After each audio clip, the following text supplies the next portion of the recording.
Hello students, very good morning. आज हम लोग chemical properties of hello arenes पढ़ेंगे।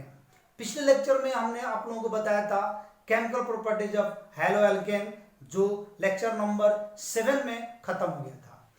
लेकिन आज हम लोग पढ़ेंगे लेक्चर नंबर 8 और ये है chemical properties of haloarene. तो आइए जानते हैं क्या है केमिकल प्रॉपर्टीज हैलो एरिन का। वैसे में सबसे पहले तो हैलो एरिन को हम लोग जान लें, यानी कि बेंजीन रिंग के साथ हम लोगों को यहां पे हैलोजन जोड़ना होता है, एक्स जोड़ना होता है, तो ये हैलो एरिन है। तो यहां पे थोड़ा सा अलग तरीके से देखना होता है, हम लोगों को सोचना होता है। कारण ये है कि ये बेंजीन रिंग है। बेंजीन रिंग में 3 अल्टरनेट पाई बॉन्ड होते हैं और ये बेंजीन रिंग जो है स्टेबलाइज्ड करता है खुद को बाय रेजोनेंस। तो रेजोनेंस आने के कारण यहाँ का रिएक्शन जो है बिल्कुल अलग तरह से हो जाता है। आइए देखते हैं क्या है, किस तरह से अलग तरह से होता भी है। पहला हम लोग केमिकल प्रॉपर्टी देखेंगे, वही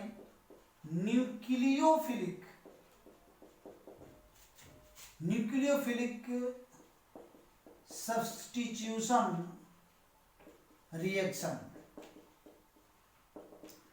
लेकिन इसकी रिएक्टिविटी जो है ये कम होती है कंपेयर टू अल्काइल हैलाइड। मैं ये बात बता दूं आपको कि यहां पे हैलो एरिन्स बहुत ही एक्सट्रीमली लेस रिएक्टिव होता है टुवर्ड्स न्यूक्लियोफिलिक सब्स्टिट्यूशन रिएक्शन। यानी कि ये बात लिखा जा सकता है haloarenes are extremely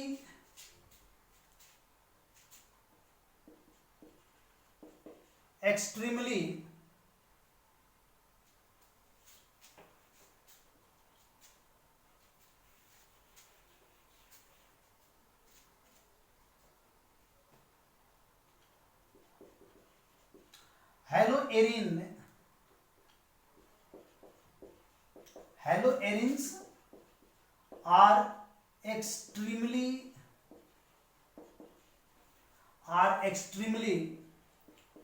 less reactive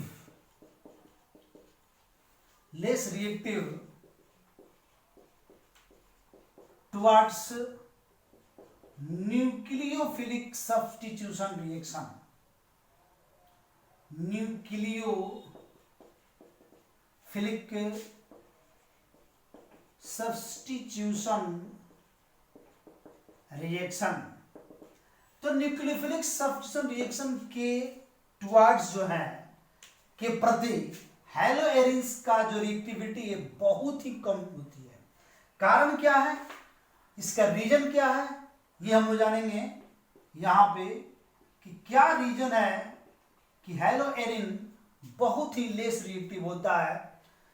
ये हैलो एरिन है, यानी कि न्यूक्लियोफिलिक सब्स्टिट्यूशन रिएक्शन, यानी हैलो एरिन पर न्यूक्लियोफाइल अटैक करने में, यानी कि अटैक कब होता है, अटैक तब होता है जब ये X माइनस यहां से निकलेगा और ये न्यू माइनस यहां जाएगा। सब्स्टिट्यूशन का अर्थ तो यही होता है। मैं यहां डिटेल बताता हूं। सबसे पहले तो ये रीजन भी समझ लीजिए आप लोग कि हैलो एरिन में ये आपका X हो गया और यहां पे अटैक करना है न्यूक्लियोफाइल को। तो ये फास्ट तभी तो अटैक कर पाएगा, फास्ट तभी तो सब्स्टिट्यूट हो पाएगा जितना फास्ट ये बॉन्ड टूटेगा उतना फास्ट इसकी सब्स्टिट्यूशन रिएक्शन होगी। क्योंकि ये माइनस है, यहां पे ये माइनस है, तो जितना फास्ट ये बॉन्ड टूटेगा उतना फास्ट ये सब्स्टिट्यूट हो पाएगा। अगर ये बॉन्ड टूटेगा ही नहीं तो सब्स्टिट्यूट कैसे होगा। तो जितना स्लो टूटेगा उतना इसकी रिएक्टिविटी कम होगी। हम लोग को बस यही दिखाना है कि ये बॉन्ड कब फास्ट टूटता है, कब स्लो टूटता है। तो ये बात हम लोग जान चुके हैं कि अल्काइल हाइड्राइड में ये बॉन्ड फास्ट टूटता है, क्योंकि यहाँ पे अल्काइल ग्रुप क्या है, इलेक्ट्रॉन डोनेटिंग ग्रुप है। इलेक्ट्रॉन डोनेटिंग ग्रुप होने के कारण ये बॉन्ड को आसानी से टूटता है। चूंकि यहाँ भी माइनस चार्ज होता है तो दोनों ये इलेक्ट्रॉन डेंसिटी को इंक्रीज करता है, रिपल्सन्स होते हैं, बॉन्ड को आसानी से हम लोग यहाँ तोड़ लेते हैं। वो तो बात वहां पर हम लोग पढ़े थे। यहाँ जानना है रीजन। आइए पहला रीजन जानते हैं, है ना। यहाँ पे पहला रीजन जानेंगे हम लोग ड्यू टू रेजोनेंस इफेक्ट। बहुत मायने रखता है रेजोनेंस इफेक्ट। क्या है रेजोनेंस इफेक्ट, क्या इफेक्ट डालता है इस पे, आइए जानते हैं। इफेक्ट को यही डालता होगा कि इस बॉन्ड को नहीं तोड़ने देता होगा, कुछ ऐसा ही। आइए देखते हैं, रेजोनेंस बनाना पड़ेगा। आइए रेजोनेंस बनाते हैं बाबू। चलिए यहाँ पे एक कोई एग्जांपल में कोलिन ले लेते हैं हम, ठीक है। और ये एक डबल बॉन्ड, यहाँ एक डबल बॉन्ड, यहाँ एक डबल बॉन्ड। तो pi bond alternate pi bond होती है बेंजीन रिंग में, और कोलिन के पास जो है वो इलेक्ट्रॉन यहाँ पे होता है लोन पेयर में, 3 लोन पेयर इलेक्ट्रॉन होते हैं। फिनाइल ग्रुप जो होता है, एक और बात मैं यहाँ क्लियर कर दूं, अल्काइल ग्रुप जो होता है ये इलेक्ट्रॉन डोनेटिंग ग्रुप होता है। कौन सा ग्रुप होता है, ये इलेक्ट्रॉन डोनेटिंग ग्रुप होता है, इलेक्ट्रॉन डोनेटिंग ग्रुप। लेकिन फिनाइल ग्रुप जो होता है बॉन्ड पीएच, ये जो होता है इलेक्ट्रॉन विदड्रॉइंग ग्रुप होता है, मतलब इलेक्ट्रॉन को अपने तरफ खींचता है। तो जाहिर सी बात है कि ये यहां से रेजोनेंस शुरू होगा, ये इलेक्ट्रॉन जाएगा बेंजीन की तरफ, इस बॉन्ड पे जाएगा। जैसे ये जाएगा तो ये पाई इलेक्ट्रॉन उठकर यहां आ जाएगा। तो क्या रेजोनेंस प्राप्त हुआ हमें, अगला स्टेप क्या हुआ, अगला स्टेप कहता है कि ये जो डबल बॉन्ड हो गया कोलिन, और अब इस कोलिन पर प्लस चार्ज हो गया, क्योंकि इलेक्ट्रॉनों की संख्या यहां पे घट गई, लोन पेयर इलेक्ट्रॉन ऑफ 2 है। तो ये पाई बॉन्ड यहां बन गया, और ये इलेक्ट्रॉन यहां पे आ गए, चार्ज क्या ले लिए, माइनस चार्ज। बाकी तो पाई बॉन्ड है ये प्लस ये माइनस अभी भी बैलेंस्ड है। फिर इसी तरह से ये पाई इलेक्ट्रॉन उठकर जब यहां आएंगे, ये इलेक्ट्रॉन जब यहां आएंगे तो ये पाई बॉन्ड उठकर फिर इस पे चला जाएगा। तो फिर यहां जो प्रोडक्ट बनने वाले हैं वो प्रोडक्ट कुछ ऐसा होगा, डबल बॉन्ड कोलिन प्लस चार्ज, ठीक है, प्लस चार्ज। फिर ये यहां पे आएगा तो यहां डबल बॉन्ड आ गया, और ये इलेक्ट्रॉन यहां पे आया तो इस पे माइनस चार्ज आ गया, राइट। ये पाई बॉन्ड है हमारे पास। फिर अगले स्टेप में क्या होगा, ये पाई इलेक्ट्रॉन उठकर जैसे ही यहां पे जाएगा, ये पाई इलेक्ट्रॉन जैसे ही यहां पे जाएगा तो ये डबल बॉन्ड जो है पाई बॉन्ड है वो उसकी इलेक्ट्रॉन आ जाएगा यहां पे। अब देखिए, अब ये प्रोडक्ट जो बनाता है वो डबल बॉन्ड यहां पे Cl,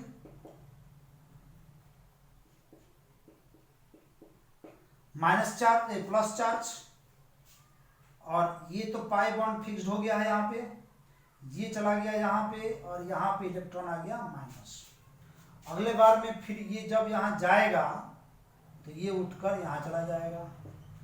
यानी कि अगला स्टेप जो हमारा हो रहा है वो पहले वाले स्टेप का कंजुगेट लगेगा। यानी कि कोलिन तो जहां है वहीं पे है, 3 लोन पेयर है, ठीक है, प्लस चार्ज भी हट गया, पाई बॉन्ड जो है वो अल्टरनेट हो गया। देखिए पहले वाले में पाई बॉन्ड यहां यहां यहां था, दूसरे वाले में पाई बॉन्ड यहां यहां यहां हो गया। तो इस पूरे रेजोनेंस में एक चीज हमें देखने को मिलता है कि ये कोलिन जो है रेजोनेंस के थ्रू, यानी कि जो बेंजीन रिंग है अपने आप को स्टेबलाइज्ड करने के चक्कर में ये कोलिन के साथ पार्शियली पाई बॉन्ड से जुड़ जाता है। एक बात तो आप लोग और जानते होंगे कि कभी भी सिंगल बॉन्ड जो है ये वीक होता है डबल बॉन्ड से, और डबल बॉन्ड वीक होता है ट्रिपल बॉन्ड से। एनर्जी इसकी bond energy increases, bond energy इनका क्या हो रहा है, बढ़ रहा है। तो बॉन्ड एनर्जी सिंगल बॉन्ड का सबसे कम, उससे अधिक डबल बॉन्ड का, उससे अधिक ट्रिपल बॉन्ड का होता है, ये तो बात जानते हैं। तो जब कोलिन यहाँ सिंगल बॉन्ड में था तो हमें लग रहा था कि चलो आसानी से तोड़ लेंगे, लेकिन देखने पर जब इसकी मैकेनिज्म देखा जा रहा है, रेजोनेंस देखा जा रहा है, तो ये इंटरनली, चूंकि रेजोनेंस बेंजीन में हमेशा होता रहता है, केकुले ने इसको बताया इसके स्ट्रक्चर को, तो वहां पे साबित किया कि बेंजीन जो है प्राकृतिक में हमेशा रेजोनेंस में होता है, और जब तक इसका पाई बॉन्ड डिलोकलाइज्ड हो रहे हैं तब तक ये स्टेबल है। तो जाहिर सी बात है कि डिलोकलाइज्ड तो होंगे, बेंजीन हो या बेंजीन की डेरिवेटिव हो, तो पार्शियली इसमें पाई बॉन्ड आ रहे हैं। जैसे ही इसमें पार्शियली पाई बॉन्ड आते हैं, ये क्या होगा, ये स्ट्रांग हो जाएगा, यानी हम इसे आसानी से नहीं तोड़ पाएंगे। इस बात को यहां लिख लेते हैं कि यहां पे इन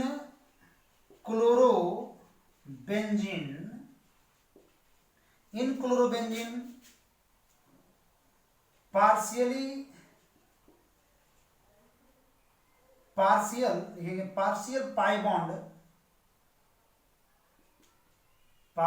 pi bond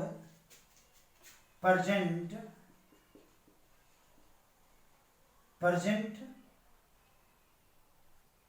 in C bond in pH bond chlorine. pH bond chlorine के बीच, pH for phenyl, pH bond chlorine के बीच पार्शियली पाई बॉन्ड प्रेजेंट रहता है। पहली बात क्लियर हुआ। तो जब पार्शियली पाई बॉन्ड होगा तो हम इसे आसानी से नहीं तोड़ सकते हैं, तो सो bond, the bond of C bond Cl in PHCl, C bond Cl in PHCl do not break easily, इसको हम लोग आसानी से नहीं तोड़ सकते हैं। So the bond of C bond Cl, यहां C है, कार्बन है, C bond Cl in PHCl, PH मतलब phenyl chlorine, do not break easily, नहीं तोड़ा जा सकता है ना, या यहां पे कैन नॉट, नहीं तोड़ सकते हम लोग, आसानी से नहीं तोड़ सकते। इसलिए क्या होगा, ये न्यूक्लियोफिलिक सब्स्टिट्यूशन रिएक्शन के लिए क्या हो जाएगा, ये लेस रिएक्टिव हो जाएगा, क्योंकि ये टूटबे नहीं करेगा तो वो अटैक कहां से करेगा। मैंने ही बताया यहाँ पे, इस बॉन्ड को तोड़ने में जितना एनर्जी खर्च होगा उतना ही रिएक्टिविटी कम होगी, तो ज्यादा एनर्जी खर्च करेंगे तो रिएक्टिविटी उसका कम हो जाएगा। पहला रीजन समझ में आया कि क्यों ये हो रहा है, क्योंकि ये पाई बॉन्ड यहाँ पे डिलोकलाइज्ड करता है।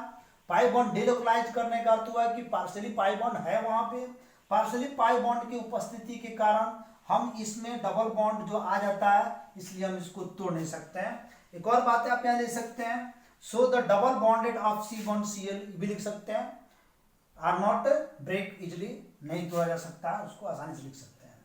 चलिए आगे बढ़ते हैं। दूसरा रीजन क्या है, सेकंड रीजन की तरफ हम लोग भागे हैं। सेकंड रीजन जो कह रहा है, तो सेकंड रीजन क्या कहता है, ये न्यूक्लियोफिलिक सब्स्टिट्यूशन रिएक्शन हम लोग पढ़ रहे थे फर्स्ट नंबर में। तो यहां पे सेकंड रीजन हम लोग समझ रहे थे हाइब्रिडाइजेशन।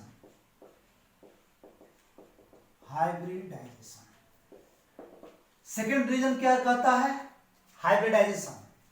तो हाइब्रिडाइजेशन में ये है कि यहां पे ये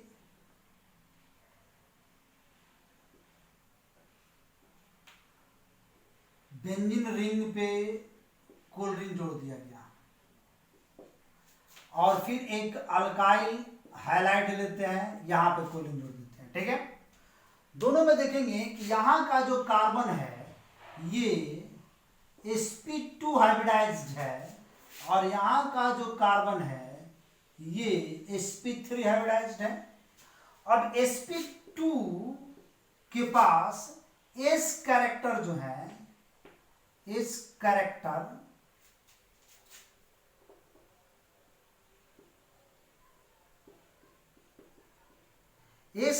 जो इसका है वो ज्यादा है। इस कैरेक्टर sp2 ऐसे लिखते हैं, sp2 has more s character, sp2 है मोर करेक्टर, तो इस करेक्टर की संख्या ज्यादा है इसमें, तो इसका अर्थ क्या हुआ? इसका अर्थ ये हुआ कि एस करेक्टर जब बढ़ेगा तो ये बॉन्ड हम आसानी से नहीं तोड़ सकते हैं। So the bond C bond Cl in PHCl cannot break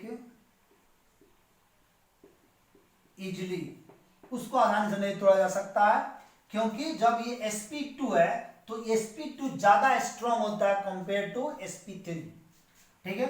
और sp3 has less s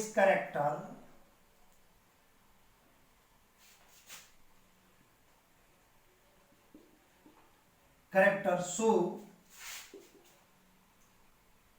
the bond C bond Cl in R bond X can easily break। तो एस करेक्टर अगर बढ़ता है तो वो बॉन्ड जो ज्यादा मजबूत होता है। एस करेक्टर जितना बढ़ेगा ज्यादा मजबूत, कारण समझिए पहले। Single bond, double bond, triple bond, ठीक है। सिंगल बॉन्ड में जो कार्बन हाइब्रिडाइज्ड होता है, क्लियर चल जाता है, अभी तुरंत आप लोगों को बताते हैं। सिंगल बॉन्ड में जो कार्बन है, ये कार्बन sp3 हाइब्रिडाइज्ड होता है, बोथ आर sp3।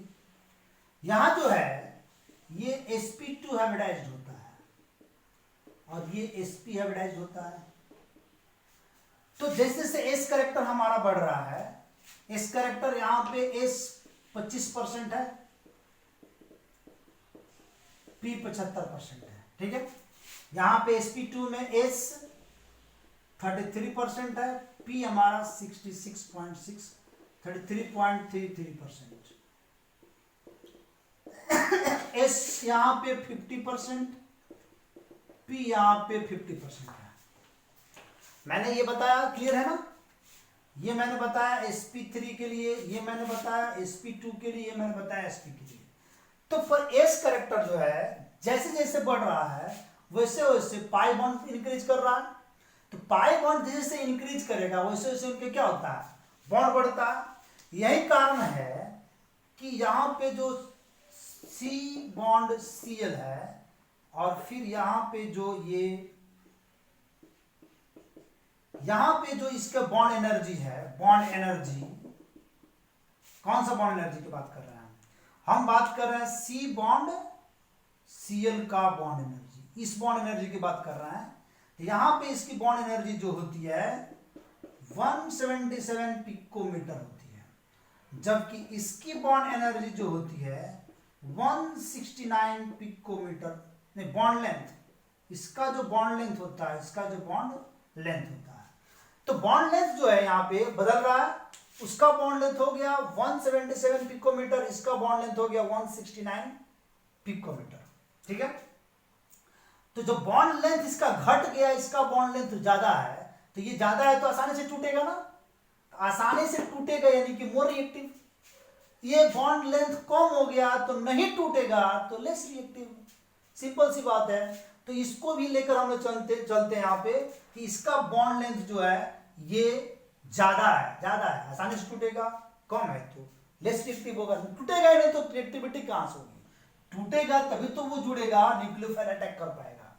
तो ये बात यहां साबित होता है हाइब्रिडाइजेशन से, ठीक है। तो ये दो मेन इसका मतलब रीजन था जिसके कारण फिनाइल क्लोराइड यानी कि ये कह सकते हैं हम लोग हेलोएरिन जो है लेस रिएक्टिव होता है towards the nucleophilic substitution reaction. मिटा इसको, ओके, मिटाते हैं। अब हम लोग जानेंगे इसका रिएक्शन। आइए हम लोग इसके रिएक्शन के बारे में पढ़ते हैं कि इसका रिएक्शन क्या कहता है। चूंकि ये न्यूक्लियोफिलिक सब्स्टिट्यूशन रिएक्शन है, न्यूक्लियोफिलिक सब्स्टिट्यूशन रिएक्शन है, तो यहां पे हम लोगों को लेना होगा क्या, एक्शन ऑफ एक्वस KOH या NaOH। आइए, तो ये जो है यहां पे एक चीज मैं और बता दूं कि लेस रिएक्टिव होता है, चलिए इसको बाद बताते हैं, पहले एक रिएक्शन बनाते हैं। कोलिन हो गया, हमने यहां लिया एक्वस KOH, ठीक है, प्रोडक्ट जो बनेगा वो यहां OH लगा दिए, KCl निकाल दिए।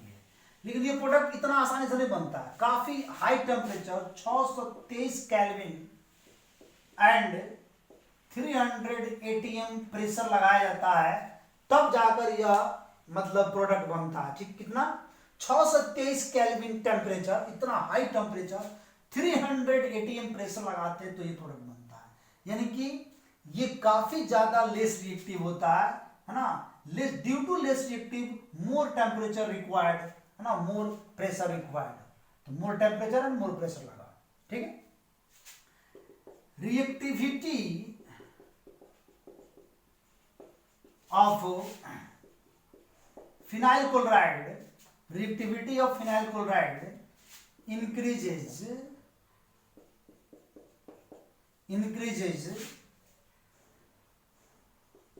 in presence of electron withdrawing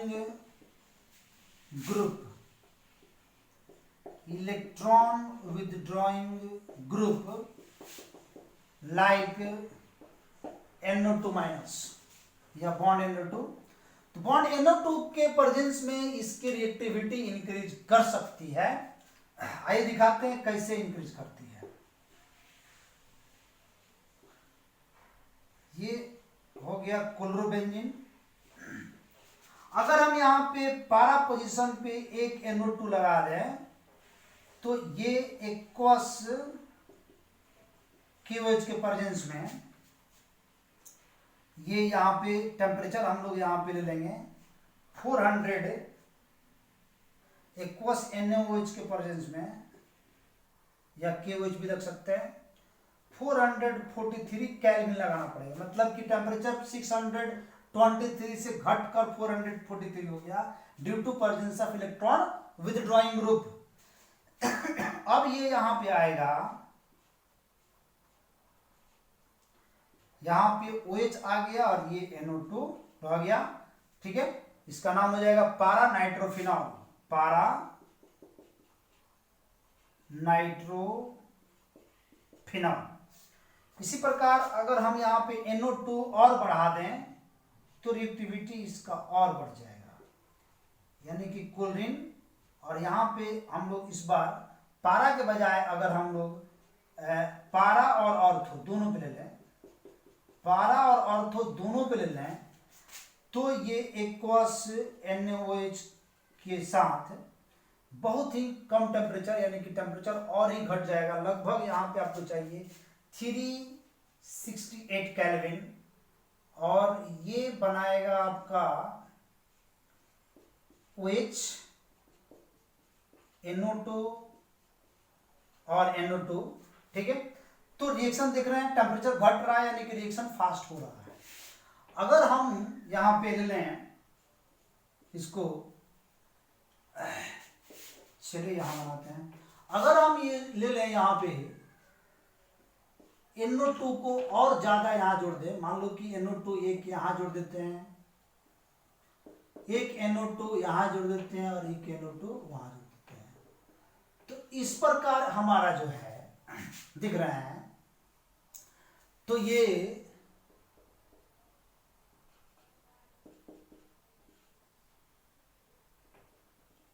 NO2, तो इस प्रकार यहां पे हमें टेम्परेचर की भी जरूरत नहीं पड़ेगी और ना ही NaOH की जरूरत पड़ेगी। वार्म वाटर के प्रेजेंस में ही ये रिएक्शन हो जाता है और ये प्रोडक्ट बना लेता है। यहां पे OH, NO2 और NO2, इस तरह से ये प्रोडक्ट हमारा आसानी से फास्ट रिएक्शन में बदल जाता है। समझ में आया? तो due to presence of electron withdrawing group the phenyl chloride more reactivity of phenyl chloride increases towards the nucleophilic substitution reaction। ठीक है, समझ में आया? Nucleophilic substitution reaction. आइए सेकंड नंबर पढ़ते हैं। उतार लिए, वीडियो पॉज करके भी उतार सकते हैं। चलिए ओके, आगे बढ़ते हैं और अब हम लोग जानेंगे इसका second number reaction. Second number जो रिएक्शन है वो भी रेजोनेंस पर डिपेंड है। उसका नाम है electrophilic substitution reaction. Electrophilic substitution reaction यानी अटैकिंग ग्रुप जो है इसका, अटैकिंग ग्रुप जो इसका होगा इलेक्ट्रोफाइल होगा। क्या होगा? इलेक्ट्रोफाइल होगा। जो पॉजिटिव चार्ज को रखता है या इलेक्ट्रॉन डिफिशिएंट मॉलिक्यूल्स होता है, दिस इज कॉल्ड इलेक्ट्रोफाइल। तो इलेक्ट्रोफाइल इसका अटैकिंग ग्रुप होगा। क्लियर?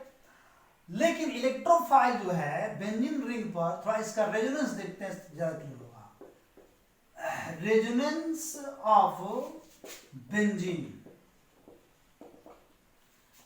ये जो इलेक्ट्रोफाइल ग्रुप है ये ऑर्थो एंड पारा पोजीशन पे जुड़ता है, उसका रेजोनेंस से क्लियर होगा और ज्यादा।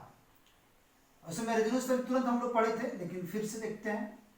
मान लो यहाँ पे कोलरिन है, इसमें थोड़ा फास्ट कर लेंगे हम लोग भले। ये यहाँ जाएगा तो ये आएगा, ये बताया गया था आप लोगों को। तो ये आपका जो है डबल बॉन्ड कोलरिन आ गया, डबल बॉन्ड कोलरिन आ गया, उस पर चार्ज क्या हो गया?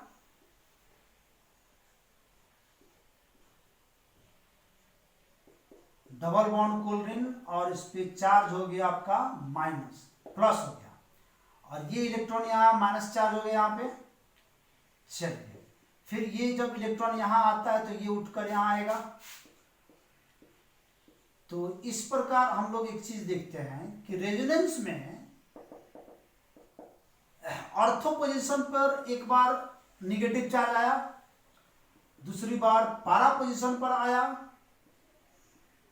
और तीसरी बार में ये फिर से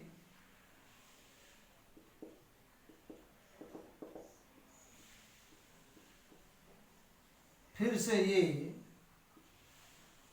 ऑर्थो पोजीशन पे निगेटिव चार्ज लाया। यानी कि निगेटिव चार्ज जो हमारा है पूरे रेजोनेंस के दौरान ऑर्थो और पारा पोजीशन पे डिलोकलाइज होता है। ठीक है, ऑर्थो पारा ऑर्थो। ठीक है, तो इलेक्ट्रोफाइल जो अटैक करेगा, फाइनली मैं यहां पे दिखाता हूं कि ये जो रेजोनेंस है, रेजोनेंस के थ्रू हमको जो मिला है वो ये मिला है कि इसमें जो निगेटिव चार्ज है वो जब पाई बॉन्ड डिलोकलाइज्ड करते हैं तो जो निगेटिव चार्ज है वो कहां है? ऑर्थो एंड पारा पोजीशन पे। तो इस क्रम में अटैकिंग ग्रुप जो हमारा होगा, इलेक्ट्रोफाइल जो होगा, वो कहां कहां अटैक कर सकता है? पॉसिबिलिटी ये बनती है कि इसकी अटैकिंग ग्रुप का ये ऑर्थो पोजीशन पे करेगा या पारा पोजीशन पे। यहां का बात बराबर है, बोथ आर ऑर्थो पोजीशन। तो ऑर्थो पोजीशन पर और पारा पोजीशन पे, यानी कि इलेक्ट्रोफाइल जो अटैच करेगा वो एक बार ये ऑर्थो पोजीशन पे जाएगा और दूसरी बार ये जो जाएगा वो पारा पोजीशन पे, यानी कि ऑर्थो सब्स्टिट्यूट होगा, ऑर्थो सब्स्टिट्यूट होगा, और एक बार पारा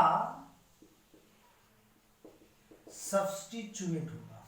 तो ऑर्थो सब्स्टिट्यूट और पारा सब्स्टिट्यूट, दो ये सब्स्टिट्यूट इसमें होगा। ठीक है, आइए इसमें क्वेश्चन करते हैं, अब रिएक्शन बनाते हैं। Reaction number first,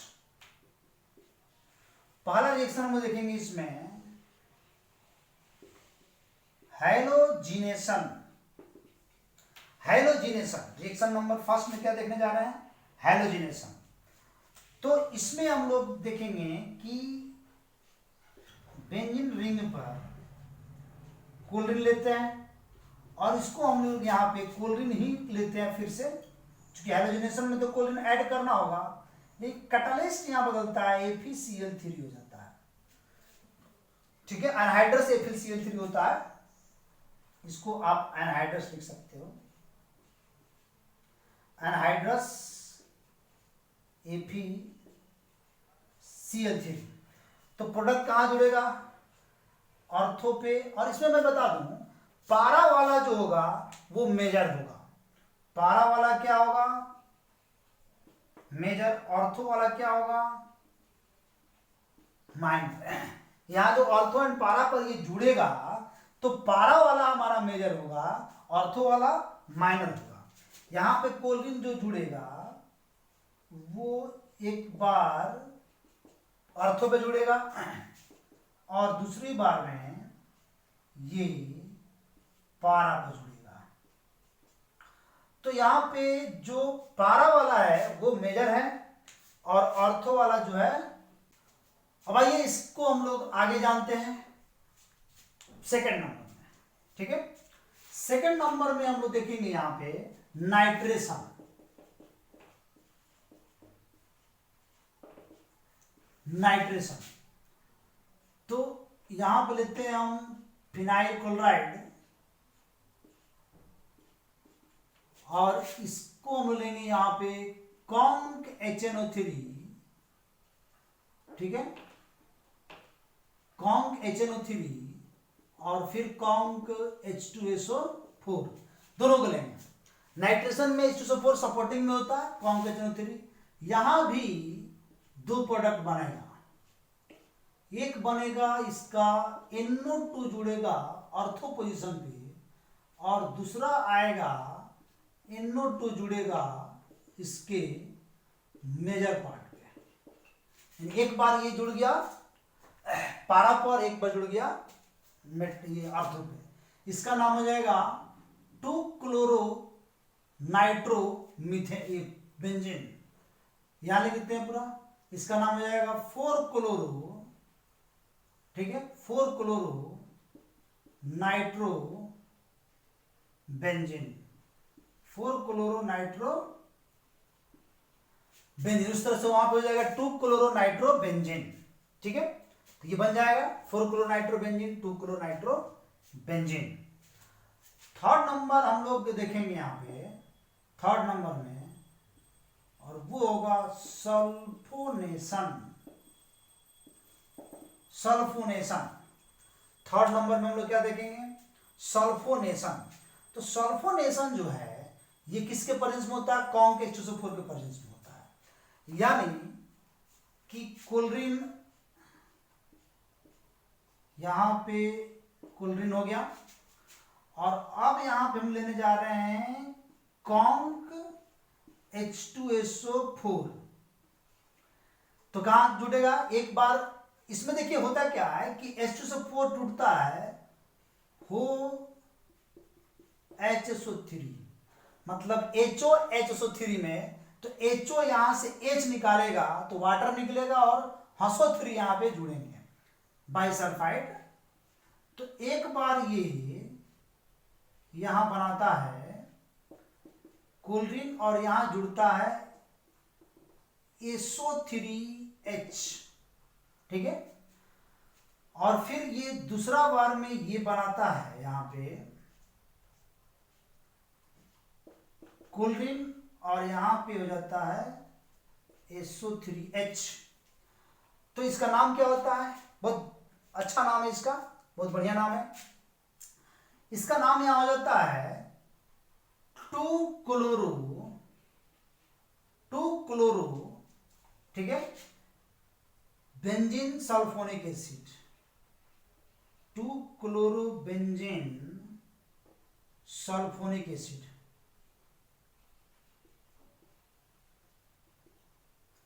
sulphonic acid 2-क्लोरोबेंजीन, एक मिनट रुक जाओ, 2-क्लोरोबेंजीन सल्फोनिक एसिड। तब इसका मेजर पार्ट बनाते हैं, तब उसका नाम लिखेंगे। अब इसका मेजर पार्ट यहां पे मैं बनाता हूं,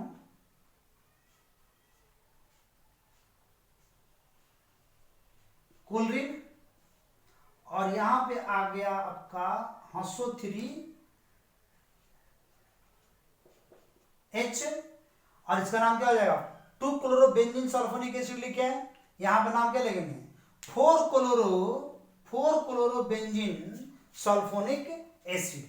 कैसे बना, यहां से H निकलता, H है ना, HOH वाटर निकला, हंसो 3 जुड़ गया, हंसो 3 बाई सल्फाइड को मैं कह रहा हूं हंसो 3, HSO3 तो हंसो 3 हो गया। तो ये हंसो 3 जुड़ जाते हैं किस पे, पारा ऑर्थो पोजीशन पे और पारा पोजीशन पे। तो पारा वाला इसका क्या हुआ, मेजर, मेजर कौन हुआ, ये मेजर हो गया, और ये आपका माइनर हो गया। 4 क्लोरोनाइट्रोबेंजीन भी यहां मेजर हो गया, यहां भी HNO3 में कैसे टूटता है, ये टूटता है वो NO2, फिर यहां से H और OH मिलकर वाटर निकला, आई बस समझ में, वाटर निकला और NO2 जुड़ गया। समझ आ रहा हम जो कह रहे हैं, इस चीज को समझिएगा पहले, ये दोनों बहुत इंपॉर्टेंट है, ये टूटता कैसे ये बात समझना जरूरी है।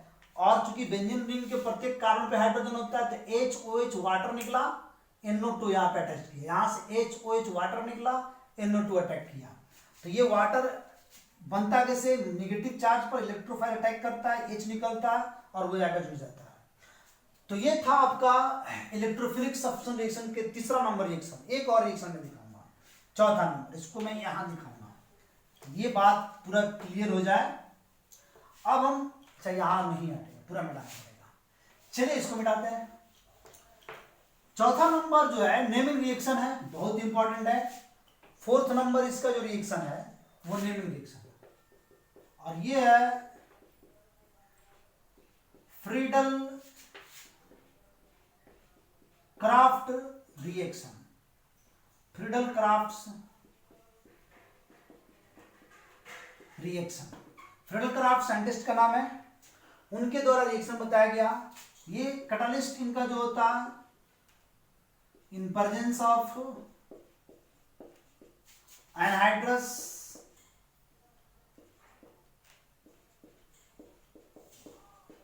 AlCl3, एनहाइड्रस AlCl3 इसमें लिया जाता है, ठीक है। और इसमें भी दो रिएक्शंस होते हैं, एक होता है अल्काइलेशन, अल्काइलेशन, अल्काइलेशन में अटैक क्या क्या होता है, यहां पे अटैकिंग ग्रुप जो होता है वो अल्काइल हैलाइड होता है, अल्काइलेशन, ठीक है। तो आइए देखते हैं, बेंजीन रिंग पर हम यहाँ पे क्लोरीन जोड़ते हैं, और यहाँ पे अटैकिंग ग्रुप में अल्काइल हैलाइड यानी कि CH3Cl को लेते हैं, और यहाँ पे हम लेते हैं एनहाइड्रस AlCl3। तो क्या प्रोडक्ट बनाएंगे हम लोग, ऑर्थो और पारा दोनों बनाएंगे, ऑर्थो क्लोरोमिथाइल बेंजीन, और फिर बनेगा यहाँ पे पारा क्लोरोमिथाइल बेंजीन, ठीक है, पारा क्लोरोमिथाइल बेंजीन बनेगा, ठीक है। तो ऑर्थो क्लोरोमिथाइल बेंजीन और पारा क्लोरोमिथाइल बेंजीन, क्या नाम देंगे इसका, इसका नाम देंगे 2 chloro methyl benzene, 2 chloromethyl benzene या 4 क्लोरोमिथाइल बेंजीन लिख सकते हैं, ठीक है, 2 क्लोरोमिथाइल बेंजीन या 4 क्लोरोमिथाइल बेंजीन। तो मेजर कौन होगा, यहां भी मेजर यही होगा, 4 क्लोरोमेजर, ये आपका मेजर होगा 4 क्लोरोमिथाइल बेंजीन, और ये आपका माइनर होगा, ठीक है। दूसरा हम लेते हैं इसमें बी नंबर में एकाइलेशन। एकाइलेशन का जो है इसमें अटैकिंग ग्रुप जो है वो क्या है, एकाइलेशन का अटैकिंग ग्रुप जान लीजिए, इसका अटैकिंग ग्रुप जो है वो CH3 double bond O bond Cl है। मतलब एसिटाइल, एकाइल ग्रुप कहते हैं इसको, इसको भी एकाइल ग्रुप कहते हैं इसको। तो ये जब यहां पे अटैक करता है,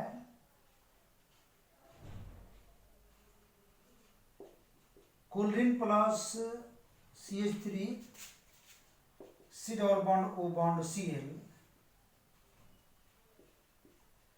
एनहाइड्रस AlCl3, तो प्रोडक्ट में यहां पे बनाता है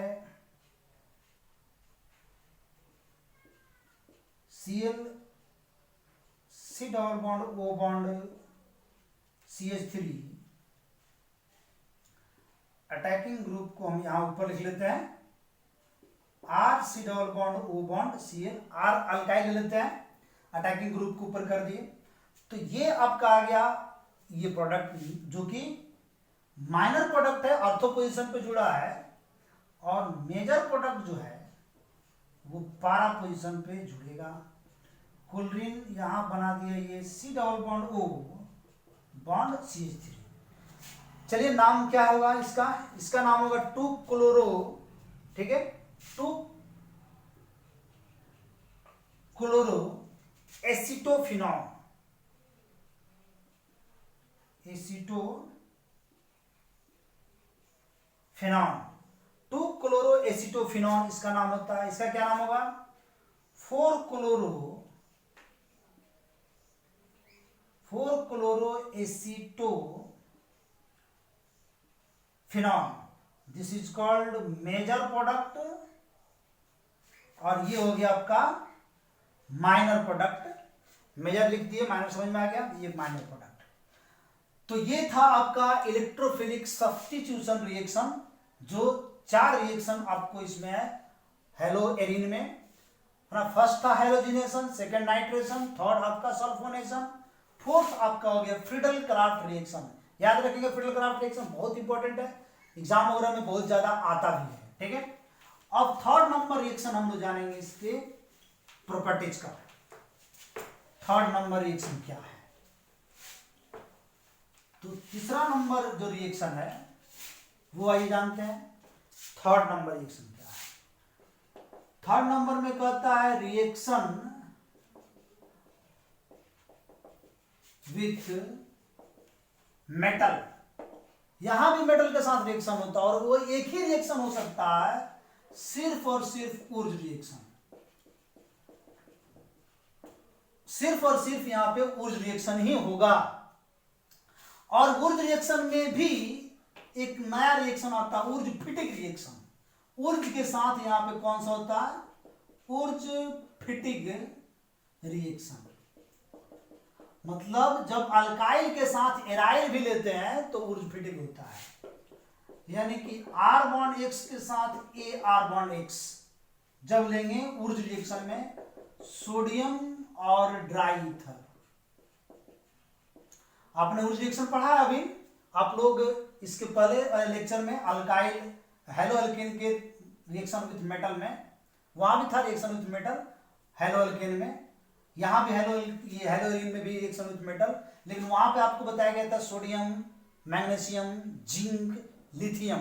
अगर आप नहीं देखे हो तो उसको देख लें, ठीक है। हेलो एल्केन हेलो एरिन के केमिकल प्रॉपर्टीज का लेक्चर नंबर वो 7 में है, लेक्चर नंबर 7। ये लेक्चर नंबर 8 हम लोग पढ़ रहे हैं। तो यहां पे ऊर्ज फिटिक रिएक्शन में ये क्या होता है अल्काइल हैलाइड के साथ एराइल हैलाइड भी लेते हैं, और ये 2 मोल NaX निकल जाता है यहां से, और यहां जुड़ जाता है R बॉन्ड AR, यानी कि अल्काइल बेंजीन।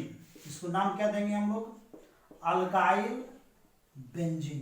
ये मैंने बताया मेजर पार्ट। माइनर भी निकलते हैं R bond R, AR bond AR, जिस तरह से वहां मैंने बताया था, यहां भी ये माइनर प्रोडक्ट देते हैं। आइए एग्जाम्पल देखते हैं। CH3Cl, ठीक है, प्लस फिनाइल क्लोराइड अगर ले लें, फिनाइल क्लोराइड और CH3Cl, इसको कराते हैं सोडियम के प्रेजेंस में ड्राई ईथर, सोडियम के साथ डाई ईथर के प्रेजेंस में, तो प्रोडक्ट क्या देंगे? तो ये जो प्रोडक्ट देंगे, ये प्रोडक्ट क्या देंगे? एक प्रोडक्ट इनका ये होगा कि ये यहां पे जुड़ेंगे, बेंजीन के साथ कोलिन निकलेगा तो CH3, मेजर तो यही होगा, लेकिन माइनर प्रोडक्ट भी जो है वो यहां पे हम लोग लिखते हैं CH3 और फिर ये, लेकिन ये दोनों माइनर है और इसको हम लोग कभी नहीं भी लिखें तो चलेगा, ये दोनों माइनर है, नहीं लिखेंगे भी तो चलेगा। मेजर जरूर लिखिए, मेजर का नाम क्या है? मिथाइल बेंजीन, इसका एक और नाम है टॉलिन। मिथाइल बेंजीन दूसरा नाम क्या है? टॉलिन, ठीक है। तो इसमें टॉलिन भी हम लोग ले लेते हैं। चलिए यहां पे उसका और भी हम लोग रिएक्शन देख सकते हैं। तो यहां पे हम लेते हैं इसका, अगर मैं आपको दूं यहां पे CH बेंजीन के साथ C2H5Cl सोडियम ड्राई ईथर बन जाएगा। बेंजीन के साथ हम अगर देंगे यहां पे CH3CCH3Cl फिनाइल क्लोराइड और आइसोप्रोपाइल क्लोराइड के साथ दे दें सोडियम और ड्राई ईथर, तो बन जाएंगे। यहां क्या बनेगा? यहां प्रोडक्ट बनेगा, मेजर ही बनाएंगे सिर्फ, बेंजीन रिंग पर जुड़ जाएगा ये आइसोप्रोपाइल, बन जाएगा क्यूमीन, क्यूमीन है ये, और इसका नाम आइसोप्रोपाइल बेंजीन रखेंगे। ये बेंजीन रिंग पर क्या जुड़ जाएगा? C2H5 इथाइल बेंजीन बन जाएगा। लेकिन एक और बात यहां पे कहता है ये चैप्टर, इसमें ये रिएक्शन विथ मेटल में, इस चैप्टर में एक और चीज यहां पे ऐड किया गया। अगर सिर्फ फिनाइल को लेते हैं, मतलब कि दोनों हम वही लेंगे, मान लो कि ये हम लेते हैं Cl और फिर यहाँ पे हम सोडियम ले लें और फिर यहाँ पे एक और फिनाइल क्लोराइड ले लें, तो ये सोडियम तो ले लिए, ड्राई ईथर के प्रेजेंस में जो यहां से निकलेगा 2NaCl, प्रोडक्ट क्या बनाएगा? यहां पे 2NaCl तो निकला, यहां से प्रोडक्ट बना दिया आपका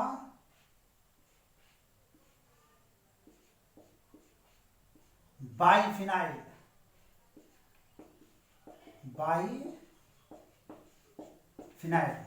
और इस रिएक्शन का नाम हो जाता है सिर्फ विटिक रिएक्शन।